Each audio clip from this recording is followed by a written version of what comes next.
What's up, everybody, and welcome to episode 133 of the Stand Up Guys podcast. I'm your host, the incomparable Zach Jones, and I'm joined, as always, by my brother from the same mother, Lester Jones. What's up, everybody? Ooh, your mic is coming in hot. And, of course, we got the ninth wonder, Chocolate Thunder, the Prince of Principles, the Earl of Ethics. He never steals, he never curses, he only fingers prison purses, the phenomenal A.J. Singh. Prison purse is like a man's butthole. That's right. Well, I guess technically it could be a lady. Yeah, I guess so. What have you guys been doing this week? You watch anything good? You do anything good? What you start to? What did I even watch? I watched The Northman, and I watched some more Lord of the Rings. Which, you just watched all the Lord of the Rings movies, and now you're like watching them over again. It's just like background noise. There's nothing good out there. Well, I have something to the contrary when we get to what I've been watching. But Family Guy. well, that's the show I've been working out to. Very loudly, I might add. I haven't really watched anything new. I've been like, same with you guys. I put on like background noise, like Crazy Ex-Girlfriend, stuff like that in the background. Just watch my phone. Crazy Ex-Girlfriend for the 19th time. So how about The Northman? What'd you think? It's one of those movies I've been thinking about watching, but I haven't. It's okay. It's not perfect. It's not amazing, but it's okay. Well, that sounded like a rousing endorsement. I'll watch it. Have you ever got... Because I've never... that was directed by Robert Eggers. I've never watched any of his other movies, The Witch or... The Witch was pretty good. The Lighthouse. That's one I thought about watching. I heard that one's like just weird. I thought about watching The Witch as well, but I never have. You like that one? Yeah, I like The Witch. Is it... I heard that it's mostly like about like I don't know, like what Protestants and like religion. Yeah, it's a take on the colonial witch stuff. Don't want to give too much away, but family tension and things. Playing it coy. Man, I was hoping you guys would fill more time. So I kind of have my week-to-week shows like CSI, Carnival Row, and Picard. I'm don't have much more to say about those, except that I am liking all of them. And like, even though I'm not like a Trek expert, like I don't know a lot about Trek, I've heard that like even like older Trek fans that kind of hated the first two seasons of Picard, like a lot of them are liking this season. They're coming around. Yeah. Like, I hate this, but I can't stop watching. Well, I think it's because, well, maybe I'm wrong, but like it's filtering like in all of the characters from Next Generation. So like Worf is there and Dr. Crusher and Riker, and they're bringing the whole gang back. They're slowly turning it back. But I think this is the last season, so I don't think like... Man, Patrick Stewart, man, he's like in his 80s, I think. He's getting up there. Okay, so the show that I really like this week, though, is have you guys ever watched Luther? No. That's a Sandman spinoff of The Devil? No. That's with Idris Elba? Idris Elba. Oh, no, that was just straight Lucifer. Idris Elba plays a detective. And Luther. Yeah. Luther. The danged. He's not the damned. Although Luther's his last name is John Luther. Okay. But the reason this went on my radar is I noticed that Netflix was advertising like a Luther like TV movie, basically. And I had watched Luther in the past, but it's one of those shows where like there's big gaps between seasons to accommodate like Idris Elba doing like movies and the other stuff he's doing. So like sometimes it'll go like years between. And like I found out that there was a season that I hadn't watched, the fifth season. So I was like, well, there's this movie coming up, so I'll watch this season I haven't seen yet. And man, it was really, really good. Like, this is a solid ass show. And honestly, even though it's like 5 seasons in, it's not a huge time commitment because each season is only like 3 or 4 episodes. Like they're not long seasons. What's the backstory? So basically, each season, generally there'll be some sort of serial killer Okay, I like serial killers. that he's trying to take down, but also like they're really good at like he'll also have something going on in his personal life that usually involves him breaking the law himself. So there's usually tension there. Like there's always like kind of a cat and mouse game going on. Always they find good ways of being suspenseful. Lots of good twists and turns. Like it is really like a good suspenseful show. And the serial killer stuff is usually pretty compelling as well. And I mean, the only weird thing is, so when I originally watched, I watched it on Netflix, and then I saw that they got this movie coming up, so I was like, "Oh, okay, let me check into the show."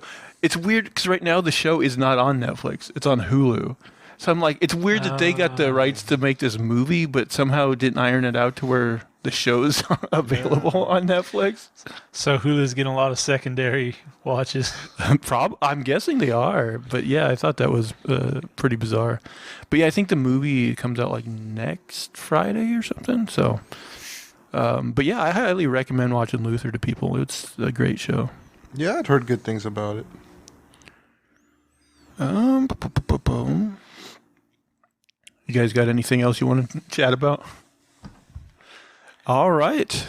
Well, I think I got some hopefully decent stories this week. Should we get into story time, boys? Let's do it. All right. Well, anyone who hasn't watched or listened to us before, basically what we do is go around the table. Each of us will bring a topic of conversation from around the globe, and we'll see if we can't just make something funny and or entertaining out of it. And as tradition dictates, AJ, we usually start with you. So what do you got for us? Woman addicted to eating toilet paper rolls. Mom says it's like crack. This was one of my potentials. A woman who's addicted to eating toilet paper rolls says she is getting through around 75 sheets of the stuff every single day, with her mom claiming it's like crack to her. Kesha, who lives in the U.S. city of Chicago, was featured on TLC show My Strange Addiction because she has a condition called xylophagia, an eating disorder that concerns consumption of paper. The 34-year-old has been munching loo roll pretty well every single day for 23 years. She believes that her compulsion comes from a childhood trauma that she suffered in 6th grade when she moved out of her house and in with her grandmother and aunt. But she can't shake the habit these days. All we had to eat was toilet paper. Yeah, I still don't get how that... I think I crave it because I love the way the toilet paper feels in my mouth, how it dissolves when it hits my tongue, she said. She couldn't just eat like cotton candy. Yeah. Toilet paper is like crack. She admits that she had a hard time going to the bathroom if she eats too much, and says that she experiences stomach cramps. Kesha also says that she prefers 2-ply rolls because they're easier to digest. Her worried mother said every time I'd see Kesha, she'd have tissue in her hand, and she'd try to hide it behind her back. For her, like a toilet paper roll is like a fruit by the foot. If you try to take it from 75 feet. her, she'd get upset. I've never been able to understand why she eats tissue. I never will. However, there are real problems with this habit. A psychiatrist, Kim Dennis, told her on the show. She said, if your intestines rupture inside your abdomen, that could be fatal, and could be fatal pretty quickly. You're putting your body at risk and playing Russian roulette with your life. Eating paper is obviously not a usual thing to do, and it can definitely be dangerous for you, though it might not ultimately be fatal. Kesha got a stark warning from the doctor on the show. The desire to eat things and cravings for things that aren't food is known as pica, which comes from the Latin word for magpie. I don't know why. Okay. Because they'll fucking eat anything. Whilst most commonly noticed in pregnant people, it can exhibit in others as well as we can see from this case.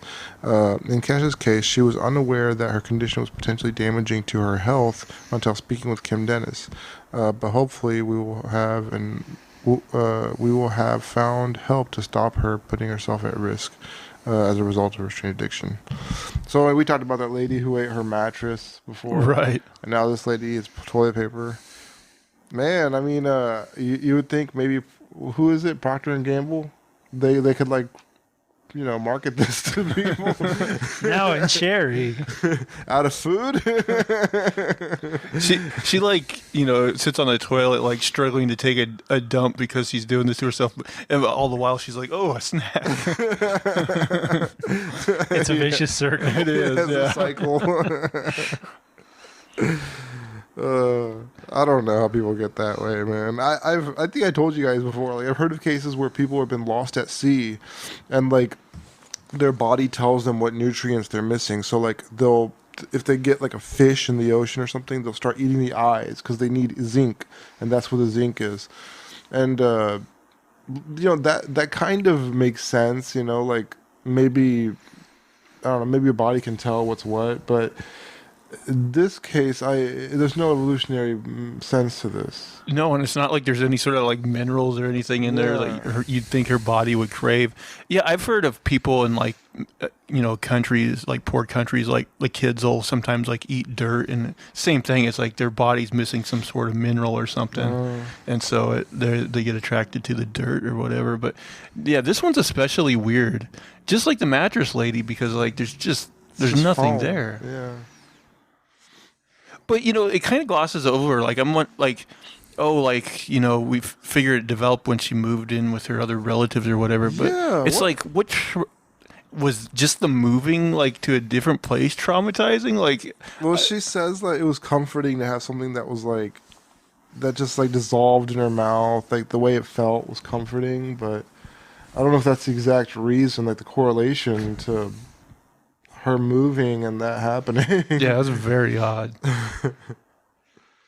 Yeah, I don't know what initially led to her making that decision to put it in her mouth. Also, I found it weird that the article mentions that she finds 2-ply easier to digest than 1-ply. You would almost think like the thinner stuff would digest easier. Dissolve faster and everything on the tongue.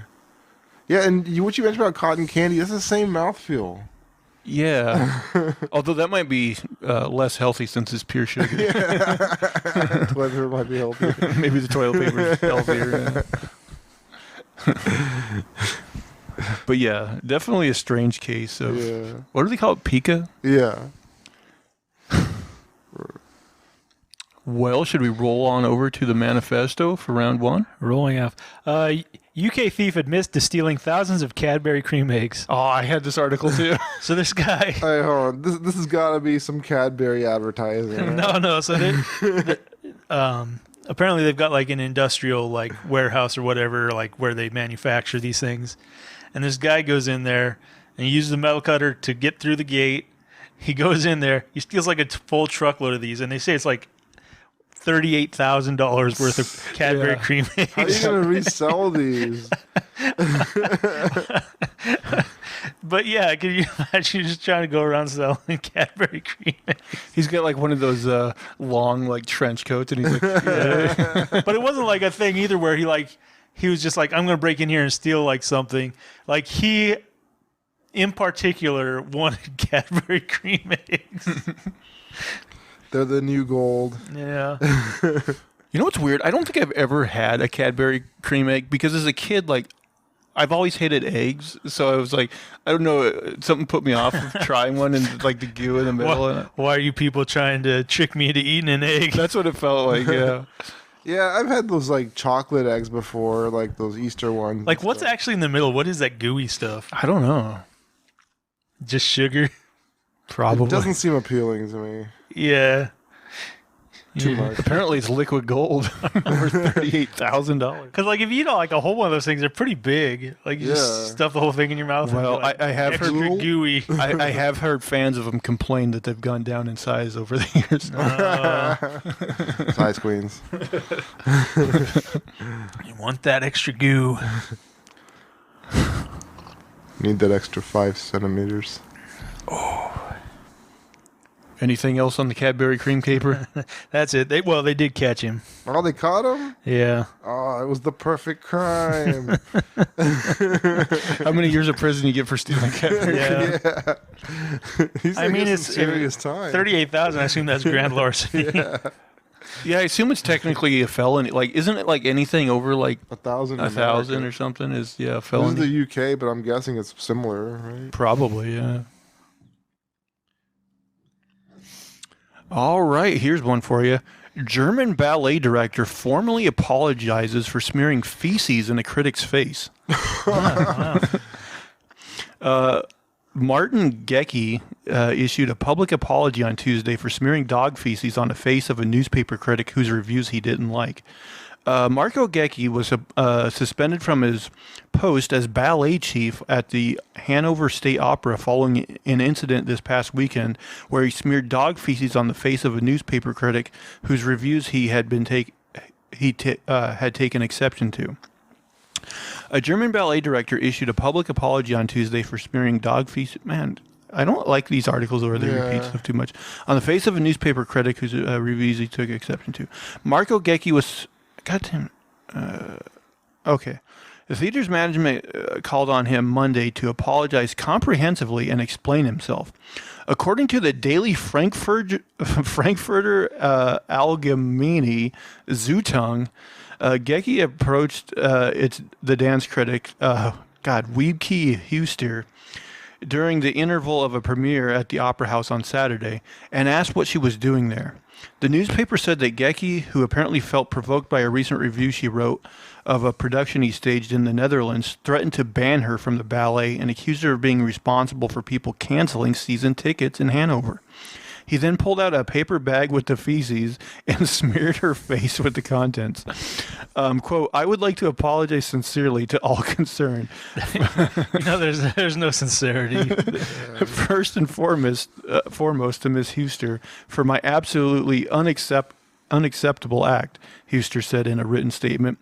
In retrospect, I am clearly aware that this was a disgraceful act in the heat of the moment and an overreaction. That I planned by having dog shit in my head pocket. In the heat of the moment. Well, wait for it, because he's got an explanation.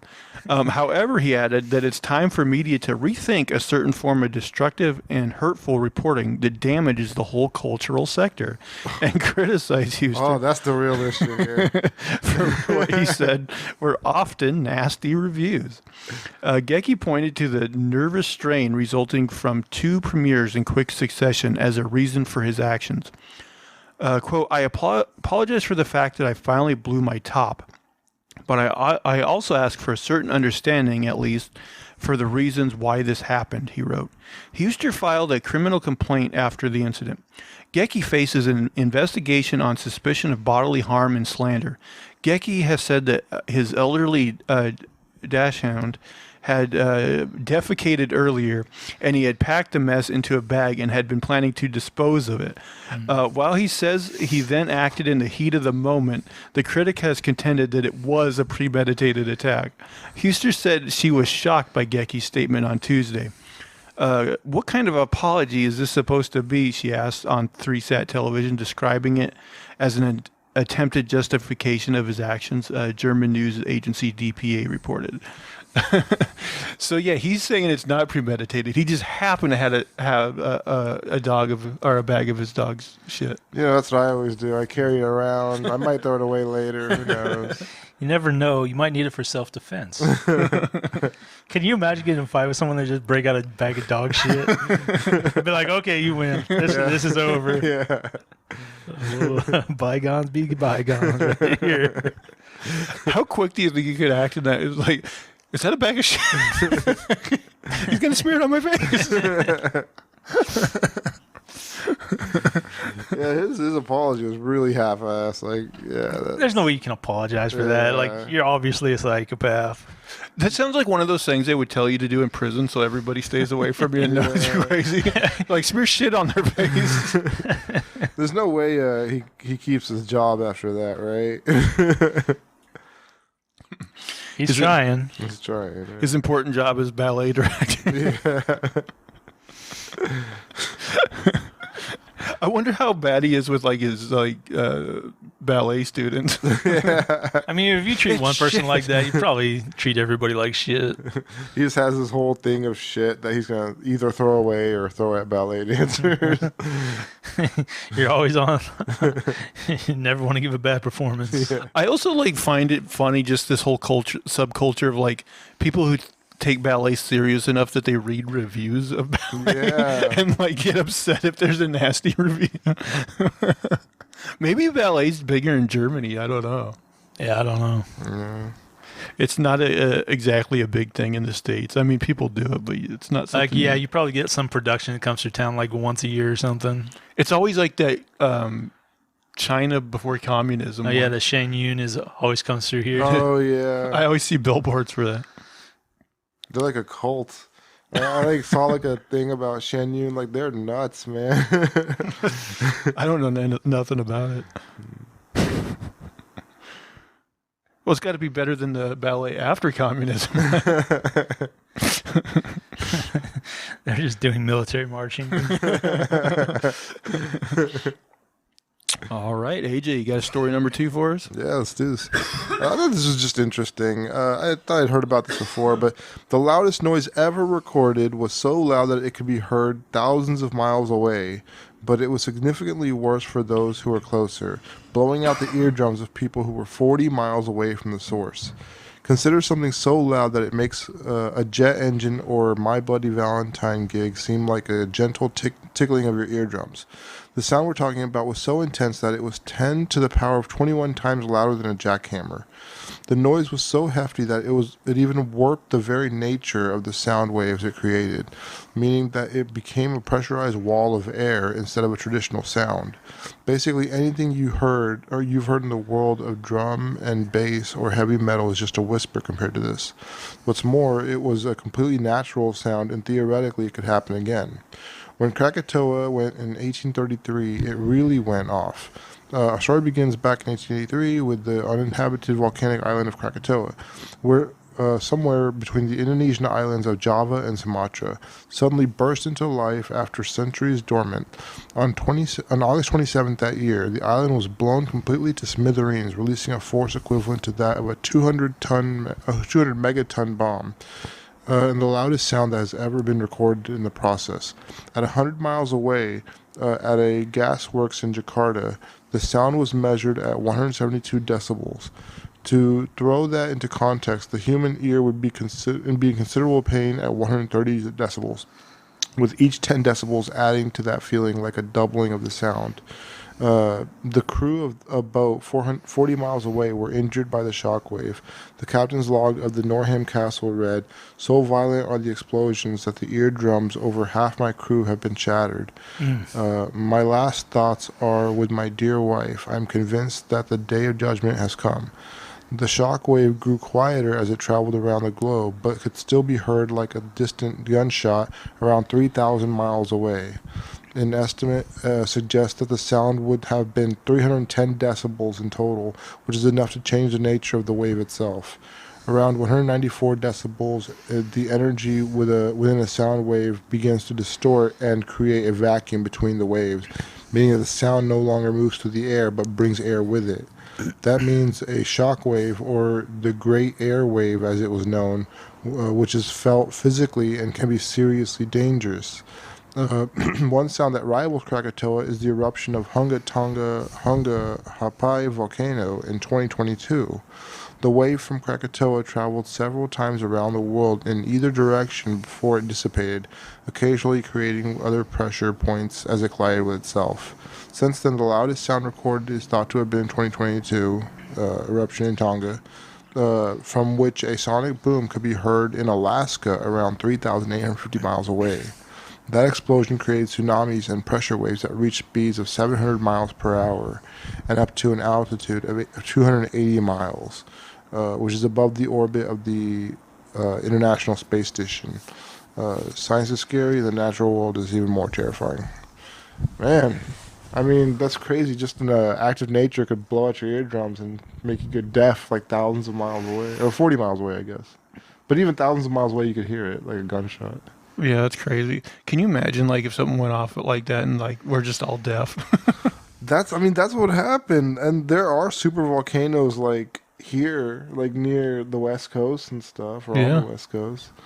So I mean, yeah, split second, just like that. Scary stuff.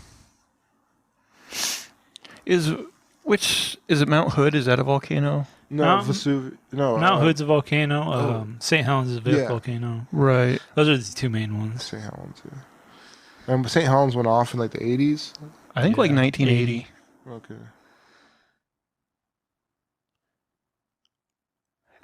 I mean, volcanoes are like one of the things that could I saw this show once. It was 10 ways the world could end or Yeah, whatever. I've seen that. And one of them was if Yellowstone went off with the potential it has, Yeah. it could just choke out the whole world. Yeah, isn't that nuts? All this, the world, it seems like it's been somewhat stagnant. Like there hasn't been a world-ending event for a while, but just like that, it could happen, and 7 billion people get wiped out. I know. That's nuts. I don't even know I know they have scientists now that are always monitoring volcanoes, but if they see something bad's happening, can they shunt it in some way and release the pressure? How? I mean, Well, it's a volcano. They have theorized this because they're scared about Yellowstone mainly because it's a super volcano. But apparently pressure builds pretty slowly.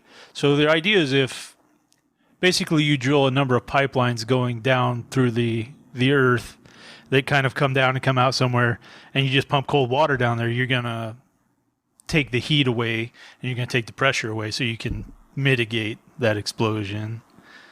I mean, it's theoretical, but Well, at least they're thinking about it. yeah, they've been thinking about it. I'd heard there was some thought what if you put ice onto a volcano that was about to explode, and it'd be worse. Yeah, probably just turn to steam. I don't know. Yeah, I can't imagine having enough ice to do something like that. When we first moved to the West Coast, I was a little bit nervous because the earthquakes, San Andreas Fault is over on the West Coast. Yeah, I mean, at some point we have to have an earthquake. I know there've been a couple close enough that people felt them, but we haven't had one yet. Yeah. There is a fault line pretty close to here too, right? Yeah, we could have earthquakes here. Yeah. Yeah. So earthquakes and volcanoes, but I mean, Yellowstone, if that went off, it's not like we would have been any safer anywhere else in America. It's pretty much going to affect everybody. Pretty much the Northwest is completely fucked, and pretty much everywhere around the world is also fucked. Okay, all right. Well, I remember from that show they said if it went off to a certain degree, even the people who weren't immediately killed, there'd be so much ash in the air that it would, eventually just cover the planet and choke everything out. Yeah, because you wouldn't be able to grow crops Right. and stuff like that. Yeah. Should we roll on over to Manifesto round 2? So this one's local. Walmart set to close all stores in Portland amid Really? record-breaking retail theft. Mm. Oh my! I haven't heard this story. So, That's I've never heard of a Walmart closing ever. But yeah, apparently they're going to close all of them here because there's theft and there's nothing they can do about it. People aren't being prosecuted. It's just going crazy. And so, yeah. I don't understand the legal laws because I don't know if you told this story on the podcast, but a couple of weeks ago at your work, you actually caught a shoplifter and they just let him take the stuff and told him not to come back. Yeah, so I was on. Well, I was actually in a building next to my work. I was at the mall, which has been dying, but I was on the third floor, and I saw a guy come out of his shop, take stuff out of his pockets, out of his waistband, put it in a black bag, and go into another store. And I was like, oh, this motherfucker's just going in store after store stealing shit. So I go down there and take the bag, and we call the mall security, and the mall security comes down. And the guy comes out, and he's like, he doesn't have receipts for anything. He's just a bag full of new stuff, and I called them because I figured they could mitigate it or do something. And basically, the guy stood there, and they wouldn't call the cops. And basically, he just gave the bag of stuff back to the guy, all brand new stolen stuff in the bag, and said, "I'd like you to leave the mall." And then he just turned around and went the other way. He didn't even check to make sure the guy even left the mall. I was like, I mean, why are they paying you guys anything? Like you're literally serving no purpose. So yeah, I don't know. It's bad out there. I mean, I don't get. Like, they're afraid that if they prosecute these people, then they'll be like countersued or something, or what? So when I gave the bag to the security guard, he called his office and they told him he wasn't allowed to look in the bag or do anything. And then they're like, "Well, we can't just go off your word, to me." And I was like, "What the fuck?" They don't have security cameras. Apparently they didn't, because I asked, and he was like, "Nope." And he just ended up giving the bag back to the guy and let him leave. Jeez. I mean, Walmart certainly has security cameras. Yeah, but apparently people aren't being prosecuted. They're not. They're just walking away. Man, that's so crazy. Do you remember? This memory sticks out to me. Do you remember when Mom caught that really old shoplifter? when we were kids? Yeah. So like we had this department store in town, which actually we both eventually worked for a while, which was terrible. But one time when we were young, like my mom, like there was this older woman, and my mom noticed like that she was trying to steal a VHS tape that she like rolled up in her sweater. And so my mom ratted her out, and this old lady got in trouble. But like my mom even said, like, maybe if she was like stealing food, she would have let her go. But she was stealing like a copy of Miss Doubtfire or something.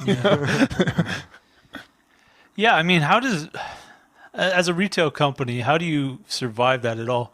Your prices have to go up, and it's just crazy. It's like you're already competing against like Amazon, and they're not going to have that kind of shrinkage. They don't have to pay for retail space. And now if you do have retail space, you can't get people prosecuted, you can't stop theft. It's like, what's the point of even trying in that environment? I mean, if it becomes too bad, I guess, like, are all stores just going to be like online only? So many stores have closed in my area, and a lot of it's COVID, but they're also dealing with that kind of shit all the time. But then again, like I feel like Amazon has such a jump start on people as far as online shopping goes that I don't know if anyone can ever really compete with them on a high level. I mean, there's a lot of stores out there, but in any kind of those environments, you're almost always going to have like one company is much more dominant than pretty much the rest. That's just kind of the nature of things.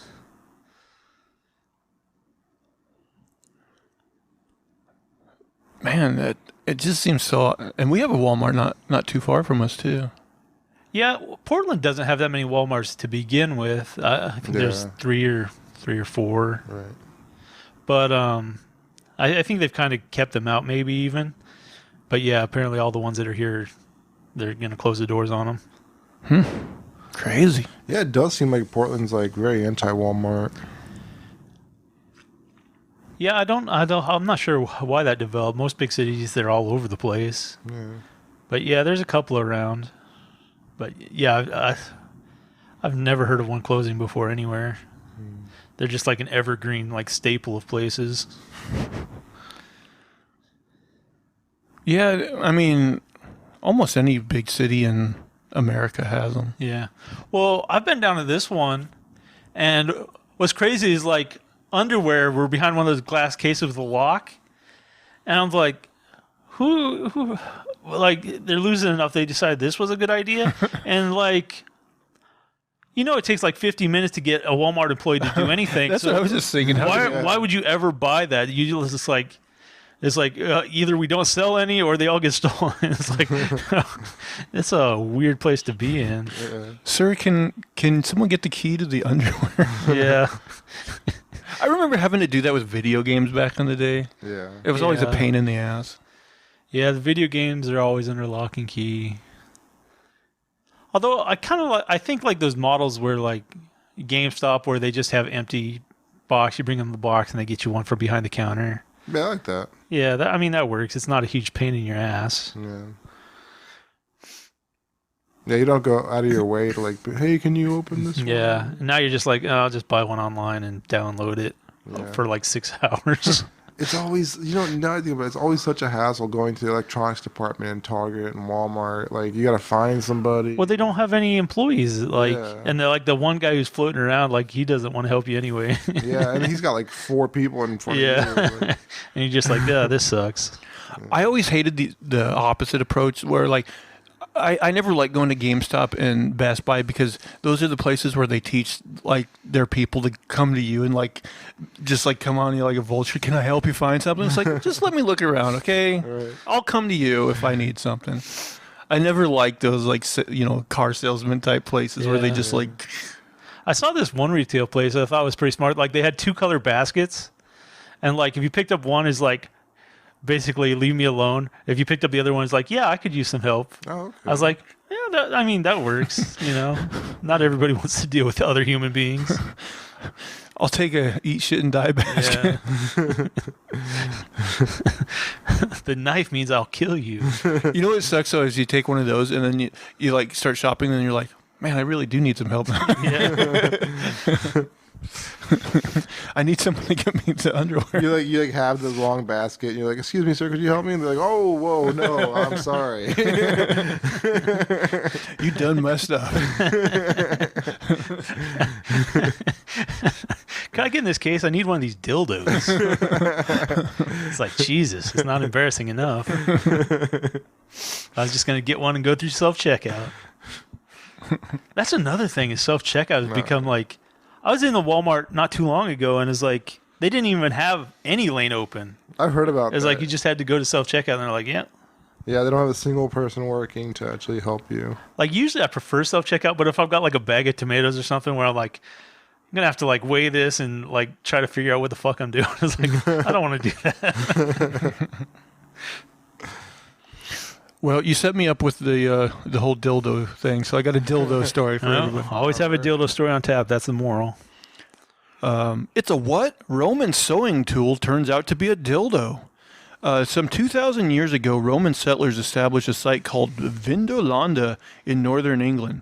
Later, in 1992, archaeologists discovered a treasure trove of crafting goods at the ancient fort. Among the scraps of cloth, leather, shoes, and dresses, they found a wooden object. They filed it off as a darning egg, an implement used to mend socks and other clothing. They were likely wrong. A new review suggests that the thing is something else entirely. Quinta Brunson opens the 2023... Oh, man, sometimes when you copy and paste articles, it copies like weird ad photo, like nonsense. Okay, let me find this. Okay, it's possibly the first life-size Roman dildo. I have to confess, part of me thinks it's kind of self-evident that it's a penis, the study's lead author and Newcastle University senior lecturer of archaeology, Rob Collins, told The Guardian. And he's not wrong. Although the object is pretty nondescript otherwise, its thinner tip bears a striking resemblance to the human male equipment. I don't know who entered it into the catalog. Maybe it was somebody uncomfortable with it or didn't think the Romans would do such silly things, Collins said. If it was the latter case, the person really didn't know much about the Romans. Considering how much they love penis imagery, it's quite easy to believe that the thing is indeed an ancient dildo. A dildo, but perhaps not for fun. Indeed, Romans weren't shy about male genitalia. Case in point, one of their gods, Mutunus Tutunus, which I remember we talked about in another episode, was sometimes depicted as just a giant winged penis. But what's significant about the Vindolanda discovery is its size. What makes this a first is that it's not a small miniature phallus. It's life-size, says Collins. Indeed, at 6 inches long, the thing is actually a bit longer than the average dong, but it may have originally been more sizable. Wood rarely survives the passage of time, and even when it does, it tends to shrink and deform. So the ancient dildo may have once been quite hung. Hey, maybe its owner just liked them big. To our knowledge, this is the first Roman dildo that's been encountered from archaeology. We know from Greek and Roman poetry and art that they used dildos, but we haven't had any archaeological examples found, to the Grecian dildo. which is intriguing in itself, Collins explained.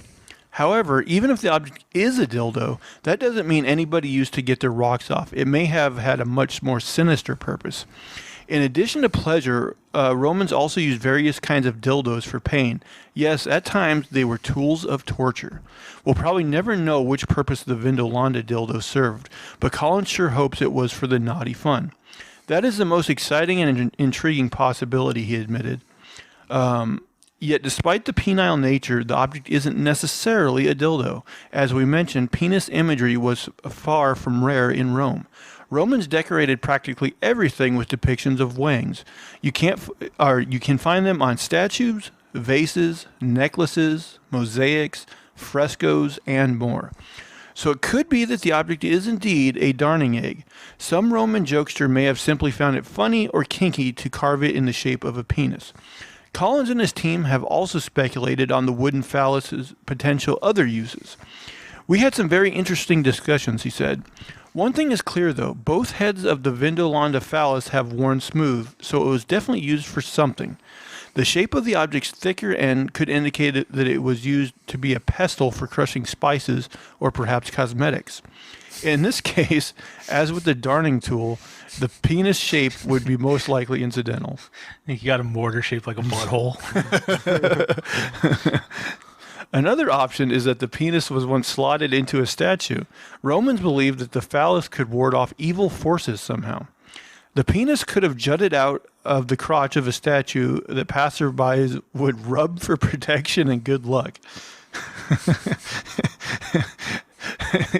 You could spray yourself with silver and be one of those type of statues and be like, yeah, hope somebody rubs me for good luck.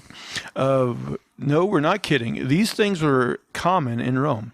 In the end, though, we'll probably never know for sure. Unless researchers find some clearly accompanying objects, we can only speculate. Like the anus bowl you were talking about. The Vindolanda phallus may have been a Roman lady's special friend for lonely nights, or it may have been a juvenile joke between two youths. But it definitely is a penis. I mean, look at this thing. I mean, I'm thinking it could have been used for something more mundane. Yeah, it doesn't necessarily have to be everything's a penis to these people. I think this archaeologist was just like, how do I get my name published in the journal? I know, it's a penis. Just a nympho archaeologist. Like, that's a penis. That's a vagina. That's a penis. I would think a woman would be afraid to use a wooden dildo just for like possible splinters. Yeah. Yeah. That's what I would think too. How'd they smooth that stuff out back then? They just masturbated with it vigorously, and eventually it became smooth. Like little porcupine vaginas.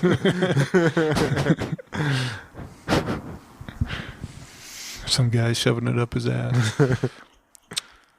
So that's my dildo story. AJ, what do you got for us? All right, that leads into my story. Man has penis chopped off after his doctor's medical mistake ends in amputation disaster. Man, I'm out of stories This now. is one of the first story we've had like this. Yeah, I think we had like a couple weeks ago a woman like. Oh, the motor. Yeah, I think this article even mentions the motorcycle accident we talked about. Yeah. A surgeon in Italy will be investigated by the country's top health officials after he erroneously removed a man's penis. The urologist removed the man's family jewels after he wrongly diagnosed him with a cancerous tumor. The unnamed patient has had his penis surgically removed at Arezzo San Donato Hospital in November 13, 2018. The ill-fated procedure occurred after the urologist incorrectly diagnosed the patient, understood to be a man in his late 60s, 1 month before the amputation occurred. Despite the misdiagnosis, the amputation went down without a hitch, so at least they got that a bit right. Probably not the bit you want to muck up, though. Doctors made the sickening discovery during a post-op analysis of the man's now mutilated member. In a gut-wrenching moment, doctors found there was no tumor at all and had removed the man's perfectly healthy penis for no reason at all. You heard that, ladies? Perfectly healthy. The mortified patient is now seeking compensation in the wake of the massive medical stuff-up. Yeah, I would want millions. As for ABC, the doctor responsible for the disastrous misdiagnosis will have front court will have to front court to face down a judge and the man who, this is kind of misspelled, I think, who had his tallywhacker removed due to his incredible error. We don't use tallywhacker enough as well. Yeah. Lawyers for the injured man, understood to be age 69, nice, claimed that the stuff up was caused by mistakes that occurred during preliminary testing stages, which led to the mistaken tumor diagnosis. We need to know what these errors were so they don't happen again. But by the time medical experts identified the testing error, it was already too late. The case has been seen in court, or will be seen in court, March 9th in Arezzo. In a sort of similar case in the U.S., police in Mobile, Alabama had the opposite issue recently when someone discovered a human penis at a petrol station. It was particularly concerning as the decapitated doodle was not attached to a human body. Police believe the mystery member may have been linked to a deadly crash nearby in which a motorcyclist came off his bike before he was struck by multiple vehicles on January 30th. Mobile police told Fox News that the odd discovery was not linked to a murder, assault, or any sort of grievous bodily harm charge. According to the Daily Record, CCTV footage from the scene showed a truck driving at the petrol station and the penis falling to the ground. Shortly after the petrol station worker discovered the bodiless penis in the parking lot, confirming the incident, they said it was a whole dick. I want to see him trying to have to like Frankenstein this guy's wiener back on. They're like, it's still good. It's still good. No. Honest mistake. We can fix it. Like, if you think somebody has a tumor, don't they usually do a biopsy? They're like, let's make sure this is a tumor before, Oh, this is in Italy. I don't know what they do. Apparently, they just say, They're like, you got a tumor. It looks like a tumor. Chop, chop. Man, a dick biopsy. I've got that lunch at doesn't sound fun. 11:30. Let's get this done. Having sausages, bratwurst for lunch. You're doing like the Game of Thrones. Oh, man. This is why people don't want to go to the hospital. The thing is like, did they test his dick after they took it off and been like, oh, this didn't have cancer at all? Apparently. Yeah, apparently they looked at his whole situation and were like... I mean, like you were saying, you would think they would maybe do a little more testing on his dick before they removed it to make sure. Like, even if I tested, I'd come back and I'd just lie. I'd be like, yeah, it was cancer. Sorry. That's the other thing I was thinking about. Like, if I chopped this dude's dick off, I'd be like, I wouldn't tell him the truth. Yeah. I'd be like, you would have been dead within like 2 weeks. I Sorry. saved your life. Yeah. I've been like, yep, that was a no good dick. We did the right thing. Maybe you like try to fix it. Be like, but we can get you a new dick. It's like the revolutionary new thing where you like grow a dick on like some donor's forearm. Or on a mouse or whatever. Yeah, that's the thing that conjured to my mind. Is like, how they like grow ears on the back of they like grew you grow a those big old cartilage ears. there's this big old dick growing out of a mouse back. A mouse is just pulling around like a porn star's dog. It can barely walk. I know.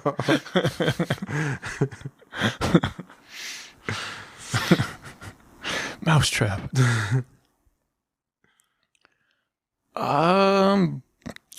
Man, I hope you guys have you guys are kind of killing my stories because like I had the two you had, and then I had his Cadbury Cream Egg one. I'm like running low. Does the manifesto have more for us? I think this might be my last one. We've talked before about how Pablo Escobar, he bought hippos and brought them to Colombia. Right. And then basically when his empire collapsed, they escaped into the rivers and stuff, and they've been breeding, and they've just got this like invasive hippo problem. So to solve this, they're talking about shipping them to India and Mexico. Man, I was like, why aren't they just like flying around in a helicopter shooting these things down? Hey, why are they? They're like, let's send them to India. Let's spread this problem around the world. Wait, are hippos native to Mexico at all? No, they're No. Egyptian. Or They're just like, let's spread this problem.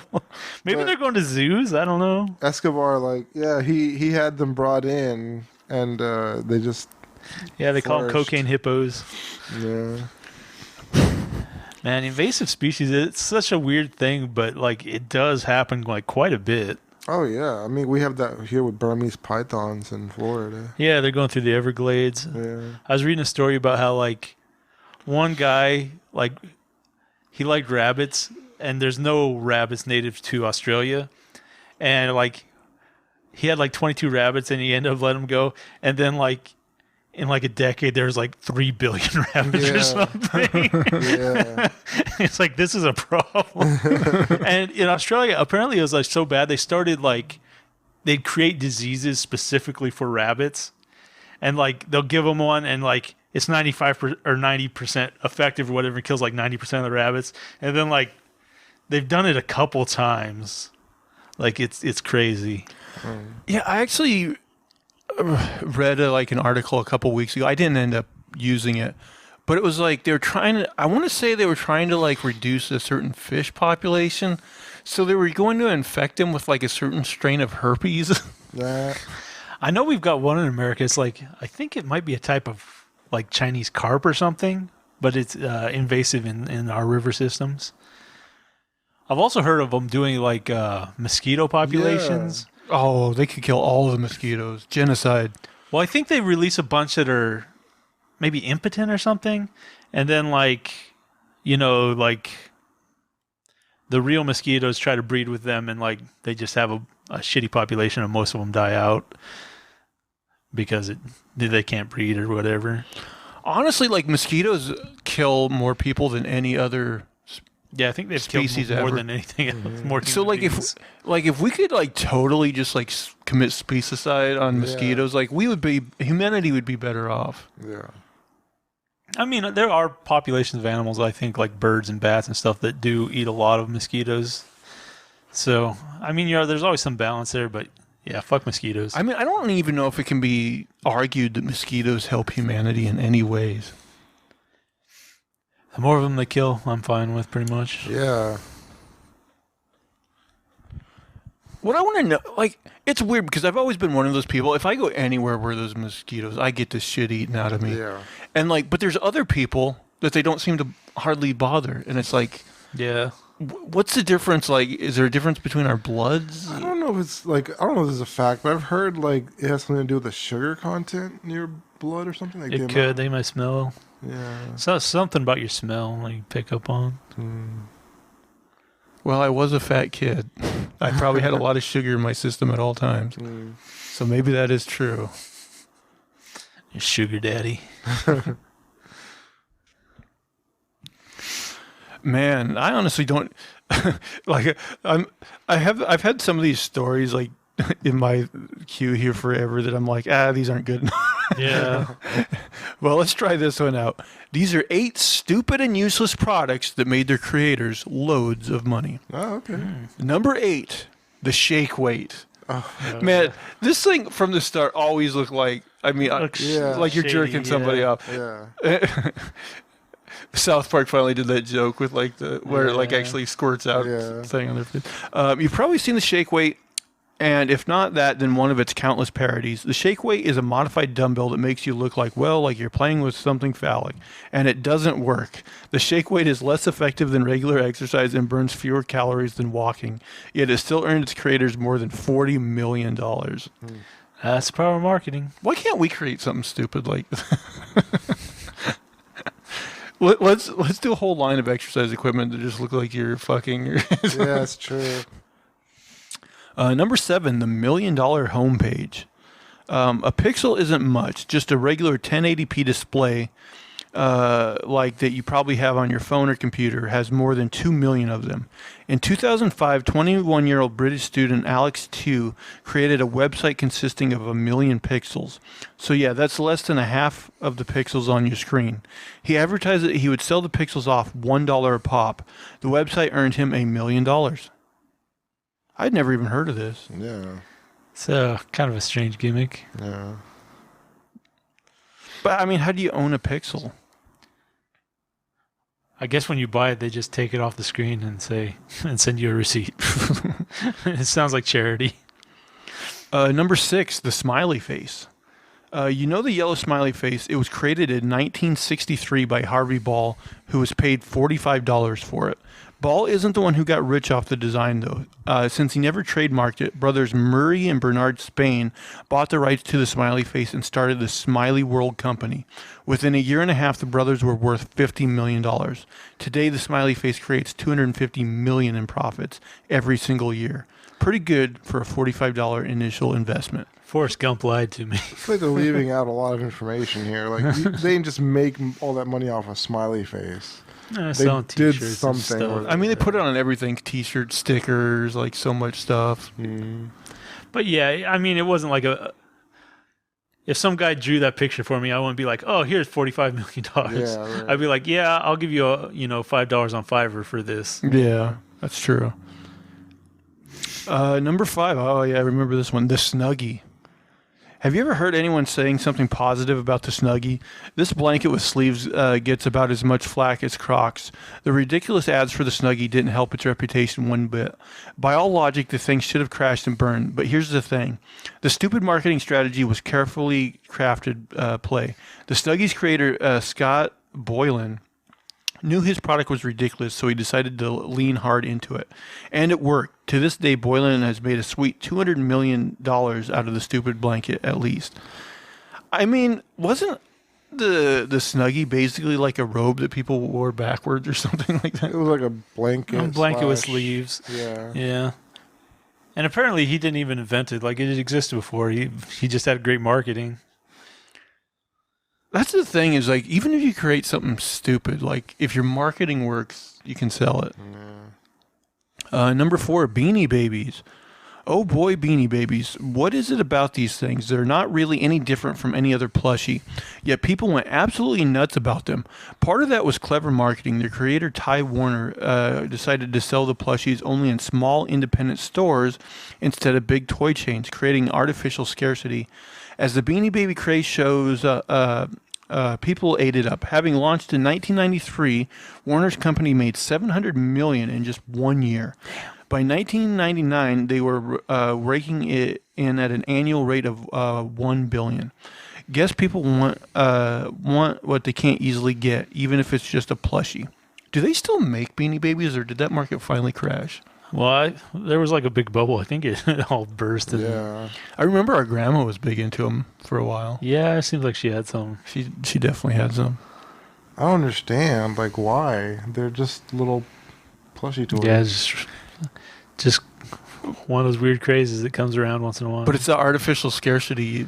It probably does make some worth a lot of money, and it's kind of like the baseball card thing. I think for a while there were some that were worth a lot, but I'm sure there still are. Like, I bet there's still a market for the rare ones.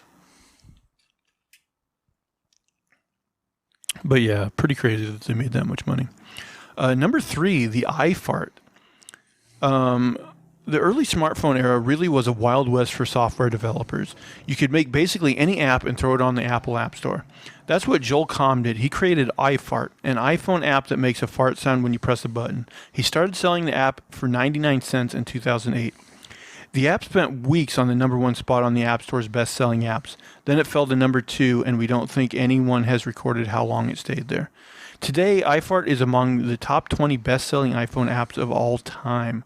While we don't have an exact number of how much money Comm has made from the app, he was bringing in $10,000 a day when iFart was at its most popular.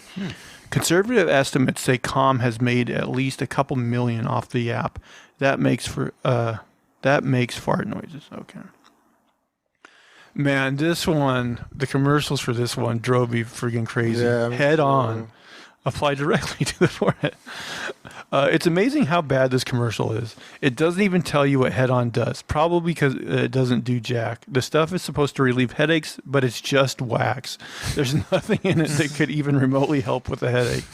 But its sales grew by more than 200% immediately after the irritating ad went on air. In just 2006, the producer, Siri Vision, earned $6.5 million from a product that literally does nothing. Apply directly to the forehead. That commercial, it was just repetitive. Head on, apply directly to the forehead. Head on, apply directly to the forehead. I think it's just said it like 3 times in a row. Yeah. That commercial, definitely one of the worst ever. But like, it's not on here. But what's that stuff like the story is like a teacher made it, and it's supposed to like it boost your immune system and make it so you don't get sick. Was it like one of those vitamin C ones?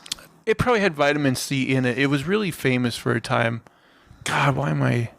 Was it air something? What was it? God, I can't remember. But anyway, there was a story that it was basically BS too, and that it didn't really do anything. But God, I can't remember. Airborne? Airborne, yes. I was like, air. I thought it had the word air in it. Yeah, airborne. Apparently, maybe nothing. And then number one, I knew about these, but I don't think I've ever actually knew anyone that had one. Pet rocks. This is the most pointless, useless product ever made, and it turned its inventor into a millionaire. The pet rock is exactly what it sounds like. It's a rock with googly eyes glued to it. You could probably make one yourself for less than $1. But Gary Dahl, the creator of the pet rock, sold them in 1975 for $3.95 per rock. And for a brief period of time, people went nuts for them. The fad didn't last long, probably because people realized that the pet rock is literally just a rock. But Dahl said nearly 5 million of them sold nearly 5 million of them in their launch year. The man earned more than 15 million by selling rocks. Was it his idea was stupid, or we were stupid for buying into it? Don't listen to him, Rocky.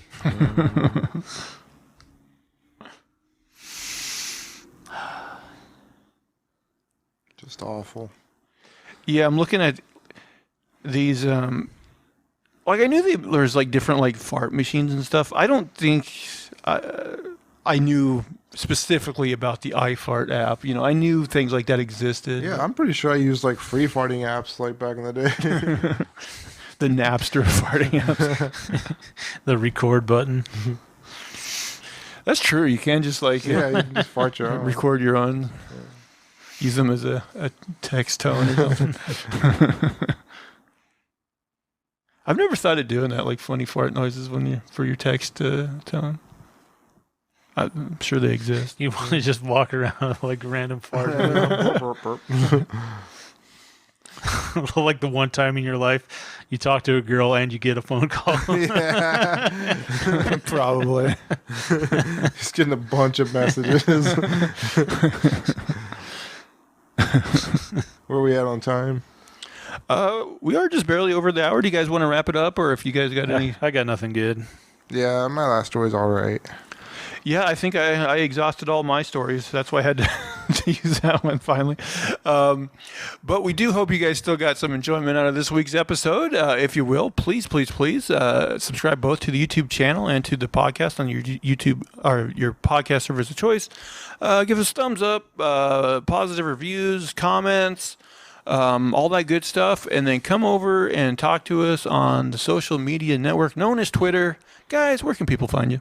At a name for this too, and that's number 2. At unsolicited SUG. And you can, of course, find me at Zach Jones Live. That's ZachJonesLive. And that is going to do it for all of our shenanigans of Poppycock this week. Please tune in again next week. Bye, guys. Take care. Yeah, have a good one.